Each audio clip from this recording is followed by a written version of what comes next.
এনেকুৱা এটা কথা চলিছে যে আমি চতুৰ্থ বৰ্গৰ পদ যদি চৰকাৰী নিয়মত দিওঁ তেতিয়াহ'লে লোকেল ল'ৰাই নাপায়। লোকেল ল'ৰাই কিয় নাপায়?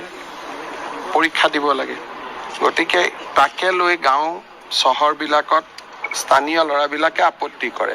সেইকাৰণে আমি এটা ছিষ্টেম কৰিব খুজিছোঁ য'ত নেকি স্কুলখনৰ প্ৰিন্সিপালকে তাৰ এজন গ্ৰেড 4 এমপ্লয়ী ল'ব পাৰে স্থানীয় জেগাৰ। তাৰ কাৰণে এটা নীতি এটা বনাই আছো, কিন্তু এইটো 26ৰ আগত নহয়, 26ৰ পিছত সেইটো ৰাখিব লাগিব। কাৰণ নহ'লে 4th গ্ৰেড এমপ্লয়ীখিনি বেলেগ জিলাৰ পৰা বেলেগ জিলাত গ'লে মানুহে বেয়া পায়। সেইকাৰণে বহুতবিলাক ৰাজ্যত আজিকালি নতুন নতুন কিছুমান নিয়ম কৰিছে। ময়ো এইবাৰ শিকি আহিছোঁ 2-3টা। কিন্তু বিধানসভা নিৰ্বাচনৰ আগত যিহেতু আমাৰ এডভাৰটাইজ হৈয়ে গ'ল, নিযুক্তিয়ে হ'ব গোটেই পোষ্টখিনি। সেইকাৰণে এতিয়া নহয়, বিধানসভা ইলেকশ্যনৰ পিছত কলেজৰ গ্ৰেড 4 পোষ্ট, হস্পিটেলৰ গ্ৰেড 4 পোষ্ট, স্কুলৰ গ্ৰেড 4 পোষ্ট, এইখিনি যাতে সেই মৌজাটোৰ ল'ৰাই বা সেই গাঁৱৰ ল'ৰাই পায়, তাৰ কাৰণে আমি নীতি এটা বনাই আছোঁ।